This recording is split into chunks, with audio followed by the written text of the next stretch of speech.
Chapitre 367. Le jeudi avant la Pâque. Préparatifs à Gethsémani. Le 23 janvier 1946. C'est à peine un début d'aurore, mais déjà les hommes rivalisent avec les oiseaux qui s'agitent dans les premiers vols, les premiers travaux et les premiers chants du jour. La maisonnée de Gethsémani s'éveille tout doucement, mais se trouve devancée par le maître qui revient de la prière qu'il a faite aux premières lueurs de l'aube, si toutefois il ne rentre pas après une nuit entière de prière. C'est aussi le lent réveil du chant des Galiléens tout proche, sur le plateau du mont des Oliviers. Cris et appels percent l'air serein, atténués par la distance, mais assez nets pour faire comprendre que les pieux pèlerins réunis là vont reprendre les cérémonies pascales interrompues le soir précédent. En bas, la ville s'éveille, c'est le commencement du brouhaha qui va la remplir en ces jours de surpopulation, avec le braiement des ânes, les cris des maraîchers et des marchands d'agneaux qui se pressent aux portes pour entrer, et avec la plainte si émouvante des centaines d'agneaux qui sur des chars, des bâts, sur des bâtons ou sur les épaules, s'en vont à leur tragique destin et appellent leur mère, bêlant parce qu'ils en sont loin, sans savoir qu'ils devraient pleurer parce que leur vie arrive sitôt à sa fin. Puis, la rumeur ne cesse de croître dans Jérusalem, avec les bruits de pas dans les rues, les appels d'une terrasse à l'autre et de celle-ci à la rue, ou en sens inverse. Ce tohu-bohu parvient comme le bruit de la marée, atténué par la distance, jusqu'à la paisible vallée de Gethsémani. Un premier rayon de soleil frappe directement l'un des précieux dômes du temple et l'embrase entièrement, comme si le soleil était descendu sur la terre, un petit soleil posé sur un blanc piédestal, mais si beau malgré sa petitesse. Les disciples, hommes et femmes, regardent avec admiration ce point d'or. C'est la maison du Seigneur, c'est le temple.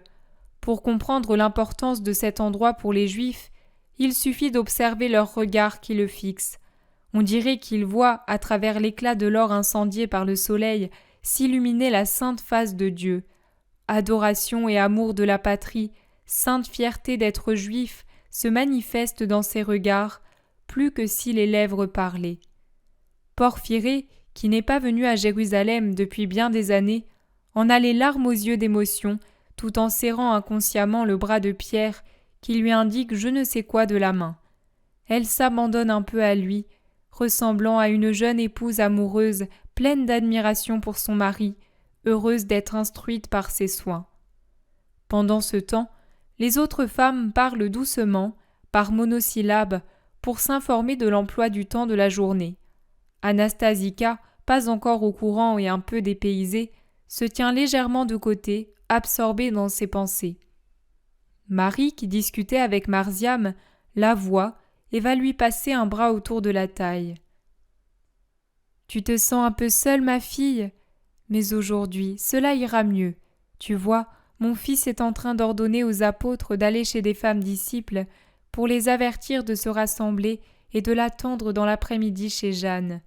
Il veut sûrement nous parler, à nous les femmes en particulier, et auparavant, il t'aura déjà donné une mère, c'est certain. Elle est bonne, sais-tu. Je la connais depuis le temps où j'étais au temple. C'était dès ce temps-là une mère pour les plus petites d'entre nous. Et elle comprendra ton cœur parce qu'elle aussi a beaucoup souffert. Mon fils l'a guérie l'an dernier d'une mélancolie pernicieuse qui s'était emparée d'elle après la mort de ses 2 fils. Je t'en parle pour que tu saches qu'elle est celle qui dorénavant t'aimera et que tu aimeras. Cependant, comme je l'ai dit l'an dernier à Simon-Pierre qui recevait Marziam pour fils, je t'avertis toi aussi que cette affection n'affaiblisse pas dans ton cœur la volonté de servir Jésus. S'il en était ainsi, le don de Dieu te serait dommageable plus que la lèpre, puisqu'il éteindrait en toi la bonne volonté qui doit te permettre un jour de posséder le royaume. Ne crains rien, mère, pour autant que cela dépende de moi, je ferai de cette affection une flamme pour m'embraser toujours plus au service du Sauveur. Je ne serai pas un poids pour Élise, ni elle pour moi, mais ensemble plutôt, nous nous soutiendrons et en nous encourageant par une sainte émulation, nous volerons sur le chemin du Seigneur avec son aide.